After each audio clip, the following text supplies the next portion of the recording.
Questions पूछे जाते हैं। आज जो हम टॉपिक पढ़ने जा रहे हैं वो है ऋग्वैदिक काल। ऋग्वैदिक काल बेसिकली 1500 से 1000 बीसी स्टार्ट होता है। ठीक है, तो लेक्चर को स्टार्ट करते हैं। सबसे पहले जानते हैं वैदिक काल के बारे में। अभी हमने क्या पढ़ा था अपने लास्ट क्लास में, इंडस वैली सिविलाइजेशन के बारे में।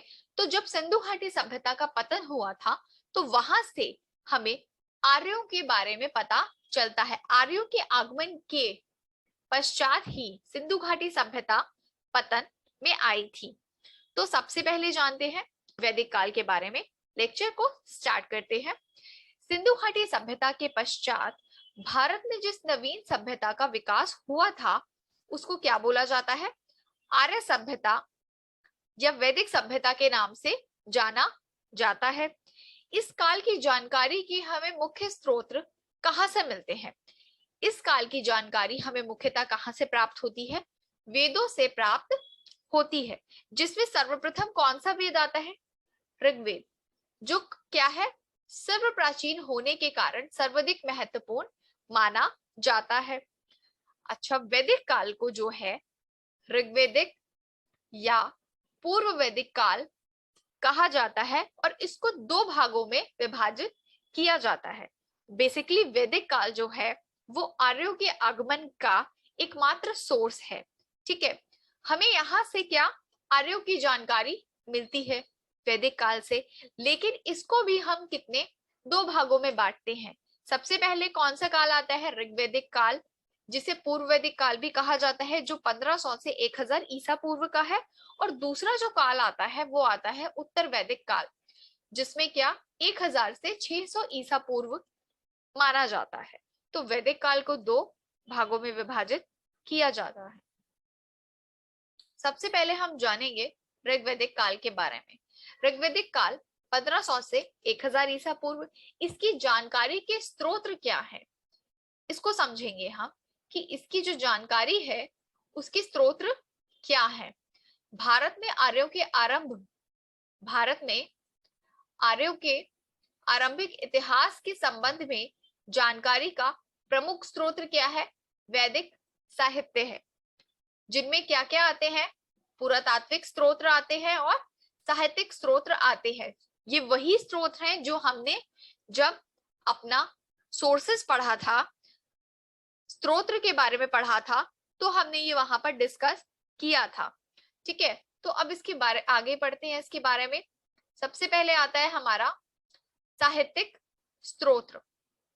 सबसे पहले हम क्या पढ़ेंगे इसमें? साहित्यिक स्रोत के बारे में पढ़ेंगे।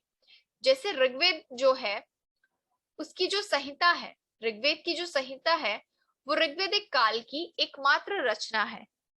ऋग्वेद जो है वो क्या है? ऋग्वैदिक काल की एकमात्र रचना है, जिसमें 10 मंडल और कितने सूक्त हैं? 1028 सूक्त है। सूक्त मीन्स श्लोक। ठीक है, प्रार्थनाएं, सूक्त को प्रार्थनाएं बोला जाता है। ऋग्वेद में कितने मंडल हैं? आपसे ये क्वेश्चन पूछा जाएगा एग्जाम में। ऋग्वेद में 10 मंडल और 1028 सूक्त हैं। इसकी रचना कब हुई थी? इसकी रचना 1500 ईसा पूर्व से लेकर के 1000 ईसा पूर्व के मध्य में हुई थी।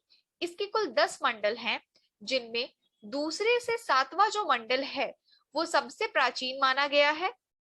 इसके 10 मंडलों में जो दूसरा और 7वां मंडल है उसको सबसे प्राचीन माना जाता है, और पहले और 10वें मंडल को परवर्ती काल का मतलब कि नया मंडल माना जाता है। ठीक है, इनकी रचना बाद में हुई है और दूसरे और 7वें मंडल की रचना सबसे पहले हुई थी। तो आपसे ये क्वेश्चन कई बार पूछा जा सकता है कि सबसे प्राचीन मंडल कौन से हैं? तो पहले तो आपको ये पता होना चाहिए कि ऋग्वेद में कुल 10 मंडल हैं और इसमें दूसरे से 7वां सबसे प्राचीन है और पहला और 10वां जो मंडल है इसका वो सबसे नवीन माने जाते हैं। फिर आता है कि जो ऋग्वेद के दूसरा और 7वां मंडल है उसको कौन से मंडल के नाम से जाना जाता है? उनको गोत्र मंडल के नाम से जाना जाता है, क्योंकि इन मंडलों की रचना किसी गोत्र विशेष से संबंधित एक ही ऋषि के परिवार ने की थी। इसीलिए इसको क्या कहा जाता है? गोत्र मंडल कहा जाता है। ऋग्वेद की जो बातें हैं, ऋग्वेद की जो बातें हैं वो फारसी भाषा के कौन से ग्रंथ में देखने को मिलती हैं? अवस्था। कौन सी अवस्था? ये फारसी भाषा का एक ग्रंथ है, जैन अवस्था जिसको बोला जाता है, उससे ऋग्वेद की अन्य बातें मिलती हैं। नेक्स्ट आता है पुरातात्विक स्रोत। अभी हमने क्या पढ़ा है? अभी हमने पढ़ा है साहित्यिक स्रोत। अब हम पढ़ने जा रहे हैं पुरातात्विक स्रोत। तो जो पुरातात्विक स्रोत है इसमें क्या आते हैं? अभिलेख, मैंने आपको बताया था। साहित्यिक में क्या आ जाते हैं? साहित्य, लिटरेचर आ जाता है, जिनको बोला जाता है टेक्स्ट बुक्स आ जाती हैं। और पुरातात्विक वो होता है जो खुदाइयों के दौरान हमें प्राप्त होते हैं, जैसे सिक्के, अभिलेख, ताम्रपत्र, ये सारी चीजें। तो अभिलेखों में सबसे पहला आता है कस्ती अभिलेख, जो कब से कब का है? 1600 ईसा पूर्व का है। कब का है ये? 1600 ईसा पूर्व का है कस्ती अभिलेख। इन अभिलेख से ये जानकारी प्राप्त होती है कि जो ईरानी थे वो आर्यों की ही एक शाखा का भाग भारत में आगमन हुआ था। मतलब जो आर्यों की शाखा थी वो कौन सी थी? ईरानियों की ही थी। ईरानी कौन थे? आर्य थे। आर्य कौन थे? ईरानी थे। ईरानियों की एक शाखा थी आर्य, उनका भारत में आगमन हुआ है। इसका साक्ष्य हमें कहां से मिलता है? इसका साक्ष्य हमें कस्ती अभिलेख से देखने को मिलता है। इसके बाद आता है बोगस गोई। बोगस गोई अभिलेख 1400 ईसा पूर्व का है। इसको मितन्नी भी कहा जाता है क्योंकि ये हंती और मितन्नी राजाओं के बीच में हुआ था, तो इसी वजह से इसको मितन्नी अभिलेख भी बोला जाता है। और बोगस गोई में हुआ था तो इसलिए इसको बोगस गोई अभिलेख बोला जाता है। इन अभिलेखों में हित्ती राजा, जिसका नाम क्या है? सुबी वलम, राजा का नाम क्या है हित्ती के? सुबी विलम। और मितन्नी राजा जो था वो था मतियु अजा। मितन्नी राजा का नाम क्या था? मतियु अजा के मध्य संधि हुई थी, उस संधि का साक्ष्य ये बोगस गोई अभिलेख है, जिनमें किस किस देवताओं का उल्लेख है? जिनमें वैदिक देवता इंद्र, वरुण, मित्र और नासत्य आदि का उल्लेख मिलता है। तो आपसे कई बार ऐसा क्वेश्चन भी पूछा जाता है एग्जाम में कि जो बोगस गोई अभिलेख है इनमें किन वैदिक देवताओं का उल्लेख मिलता है?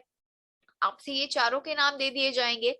इन चारों की जगह नासत्य की जगह प्रजापति दे दिया जाएगा या विष्णु दे दिया जाएगा। तो आपको ये पता होना चाहिए कि जो वैदिक देवता थे वो कौन से थे? सिर्फ 4 थे, इंद्र, वरुण, मित्र और नासत्य। ठीक है। फिर पुरातात्विक स्रोत जो दूसरा आता है वो आता है चित्रित धूसर मृदभांड। ठीक है। फिर आता है उत्तर भारत में जो हरियाणा के पास भगवानपुर है, भगवानपुर जिला है, वहां से जो खुदाई हुई थी उसमें एक 13 कमरों का विशाल मकान मिला है। जो पंजाब में ऐसे 3 स्थान मिले हैं जिनका संबंध किससे माना जाता है? ऋग्वैदिक काल से माना जाता है। ठीक है, ये चीजें आप याद रखिएगा। पुरातात्विक स्रोत में फिर आता है जो ऋग्वैदिक काल है।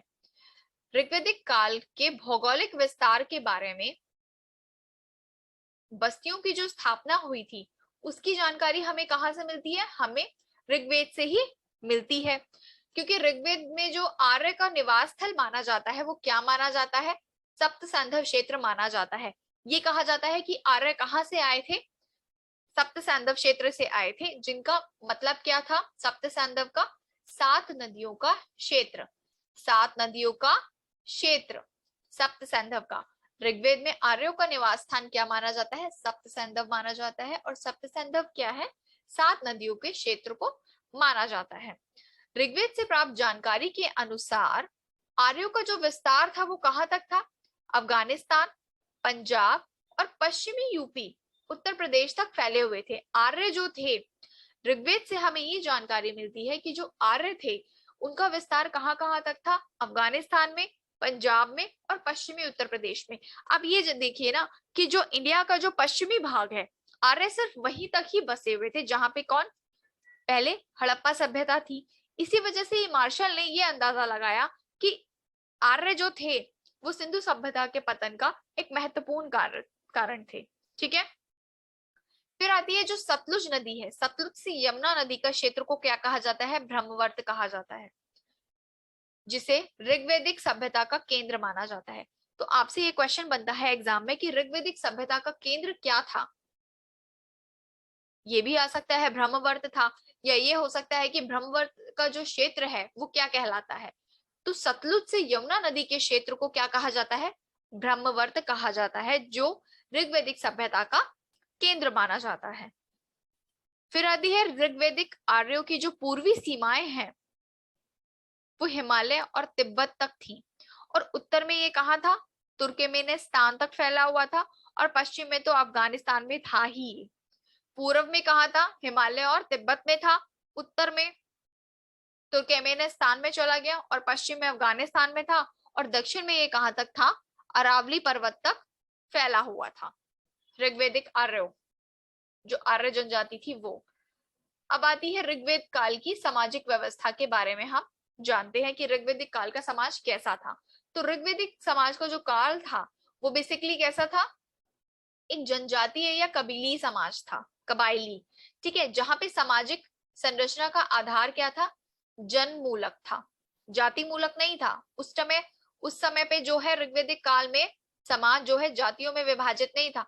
जाति व्यवस्था उत्तर वैदिक काल में आती है, ऋग्वैदिक काल में जाति व्यवस्था नहीं थी।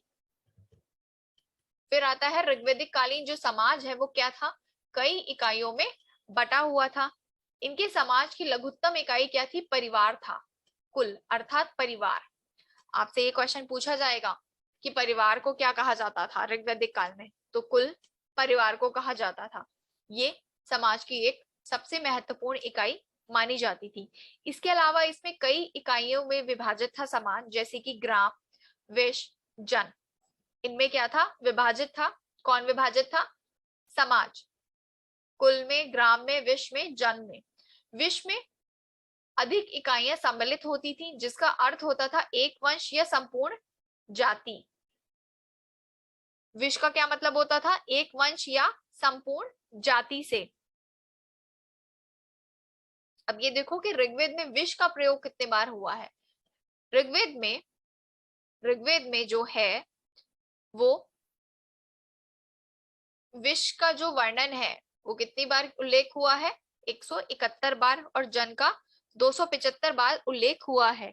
एग्जाम में ये क्वेश्चन पूछा जा सकता है कि ऋग्वेद में विश का उल्लेख कितनी बार हुआ है, तो आपको पता होना चाहिए 171 बार। जन का कितनी बार हुआ है? 275 बार। जैसे कि ऋग्वेद में शिल्प विशेषज्ञों का अपेक्षाकृत बहुत कम वर्णन मिलता है। शिल्प बहुत कम थे लेकिन उनका ज्यादा उल्लेख नहीं किया गया। जैसे कि क्या? शिल्पियों के समूह को क्या बोला जाता था? चर्मकार थे, बढ़ई थे, धातुकर्मी थे, कुम्हार थे। इन सब नामों का उल्लेख किया गया है, लेकिन बहुत बार नहीं किया गया, बहुत कम बार किया है। ठीक है। इस काल में एक महत्वपूर्ण विशेषता क्या थी कि इन शिल्पी समूहों में किसी को भी निम्न स्तर का नहीं माना जाता था, क्योंकि ये क्या थी? जाति व्यवस्था यहाँ पर आधारित नहीं थी। वो आपकी कहाँ पर आधारित होती है? कहाँ पर अपनाई जाती है? उत्तर वैदिक काल तक। ऋग्वैदिक काल तक समाज बहुत अच्छे से अपना जीवन व्यतीत कर रहा था। कोई किसी भी तरह का ऊंच नीच या जाति व्यवस्था का कोई विभाजन यहाँ पर नहीं था। जैसे ऋग्वेद में बढ़ई, रथकार, चम्रकार आदि शिल्पियों का उल्लेख मिलता है, तथा बढ़ई संभवतः क्या था? शिल्पियों का मुखिया होता था। फिर आता है अयस। अयस क्या होता है? अयस का नाम ऋग्वेद में प्रयोग हुआ है। अयस का नाम, जिसकी पहचान किससे? तांबे और कांसे के रूप में की जाती थी। किंतु इस काल के लोग लोहे से परिचित नहीं थे। इस काल में भी क्या था? सिर्फ और सिर्फ तांबे से परिचित थे। लोहा कब आता है? 600 से 1000 ईसा पूर्व में, जब उत्तर वैदिक काल आपका शुरू होता है। तो अयस किसको बोला जाता है? तांबे और कांसे को। तो कई बार आपसे ये क्वेश्चन पूछ लिया जाएगा कि अयस नाम का जो धातु है वो ऋग्वैदिक काल में किस नाम से जानी जाती थी, या अयस कौन से काल में प्रयोग किया जाता था। तो आपको पता होना चाहिए कि अयस जो है वो ऋग्वैदिक काल में प्रयोग किए जाने वाली एक धातु होती थी। फिर आता है समुद्र।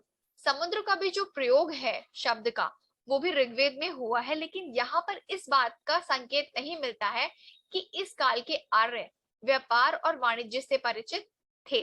सिंधु सभ्यता में तो थे, लेकिन आर्य जो थे वो भी व्यापार वाणिज्य करते थे, इस बात का कोई उल्लेख नहीं मिलता है।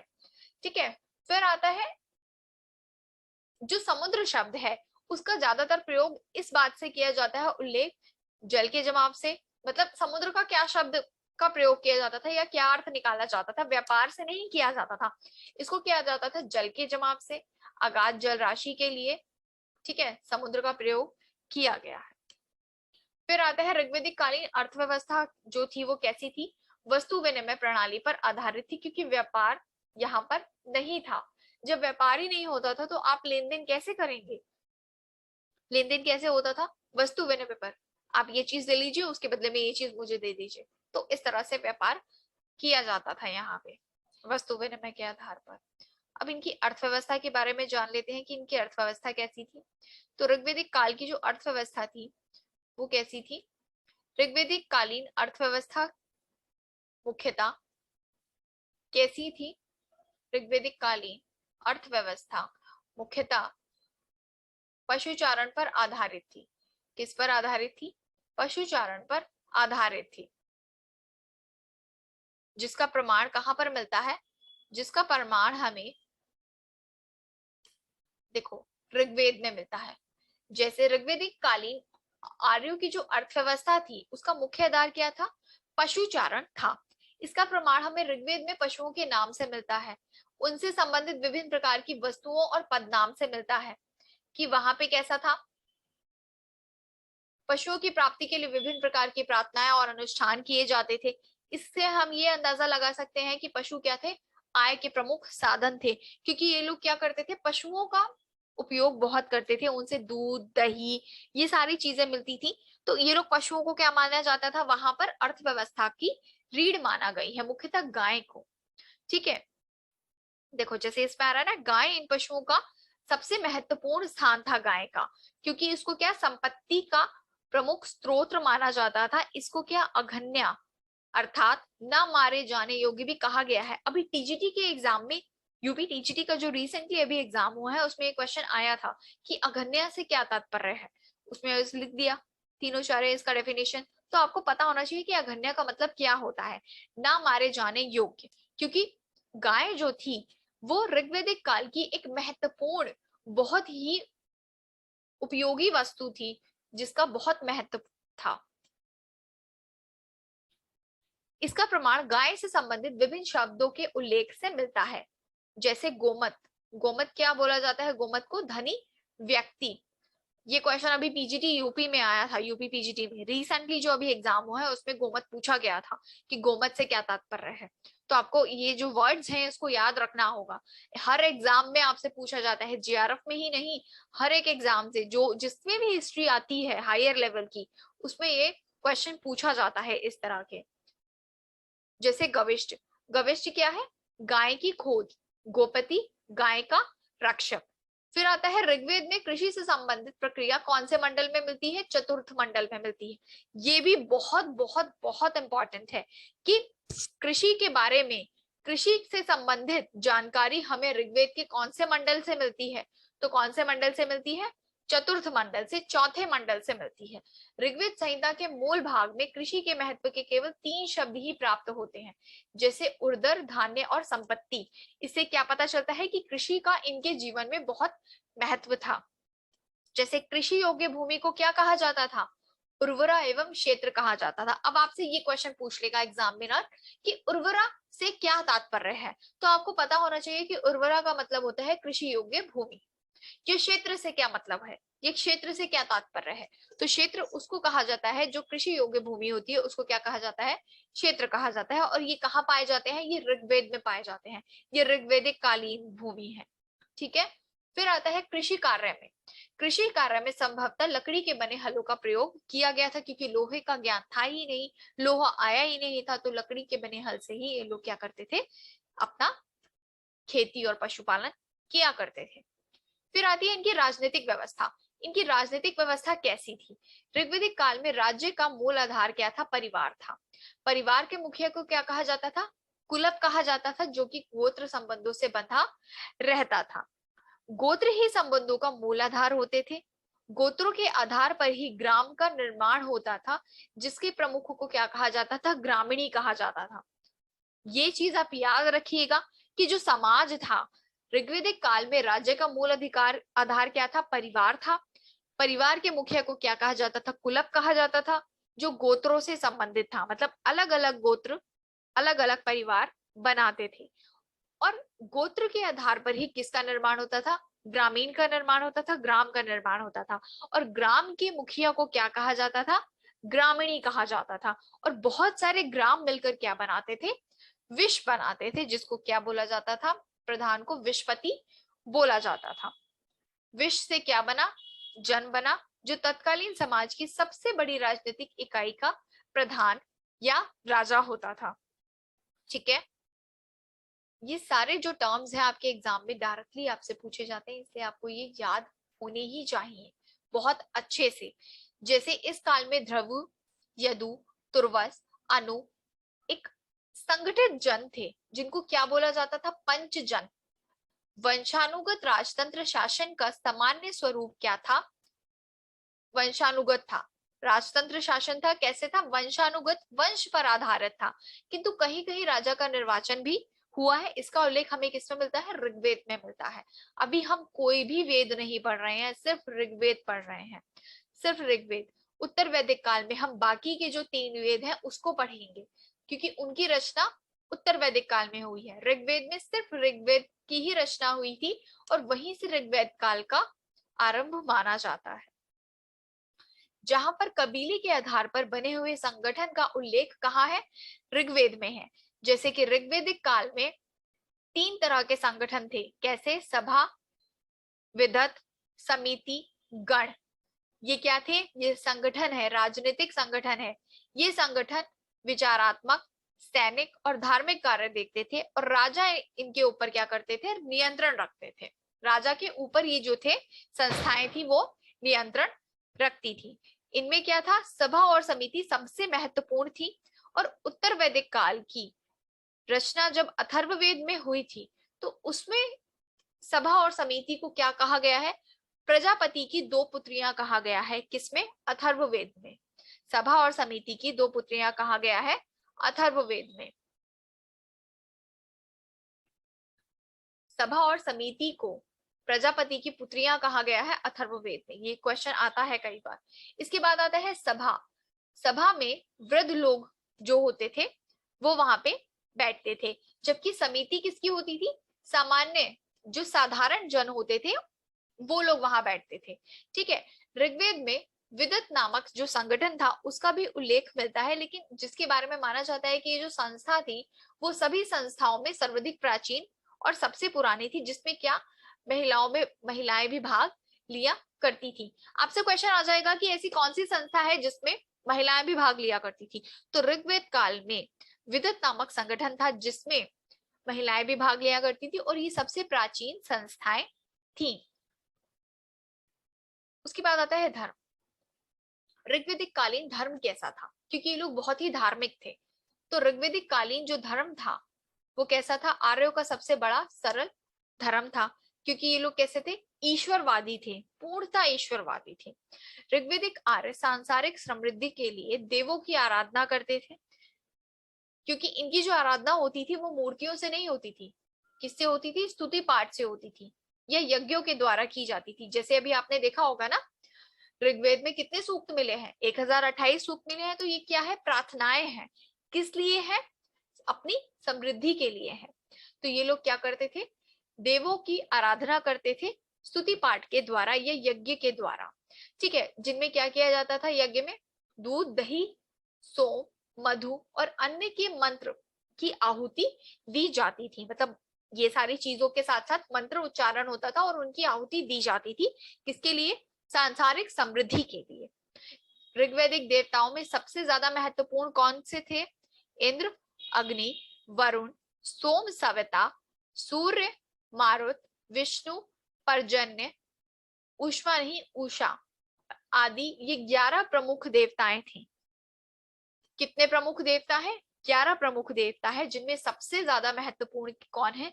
इंद्र, जिसे सांसारिक भौतिक सुख सुविधा का देवता माना जाता है। ठीक है, पृथ्वी के देवता कौन कौन से हैं? अग्नि, सोम, बृहस्पति, पृथ्वी, सरस्वती आदि, ये क्या है? पृथ्वी के देवता हैं। वायु स्थान या आकाश के देवता कौन से हैं? सूर्य, ध्योस, वरुण, मित्र, पूषण, विष्णु, सावित्र, उषा आदि, ये कौन से देवता हैं? ये आकाश या वायु स्थान के देवता हैं। द्विआकाशीय देवता यानी अंतरिक्ष के देवता किनको किनको माना गया है? इंद्र, मारुत, वायु और पर्जन्य, इनको क्या माना गया है? इनको द्विआकाशीय या अंतरिक्ष का देवता माना गया है। इसके बाद आता है कि जो ऋग्वेद है, ऋग्वेद की जो सूक्त है, इनमें किसकी देवताओं की स्तुति होती थी? ये जितने भी देवता हैं, इनमें जो सूक्त है 1028 सूक्त मिले हैं, इनमें क्या होती थी? देवताओं की स्तुति, देवताओं की प्रार्थना थी।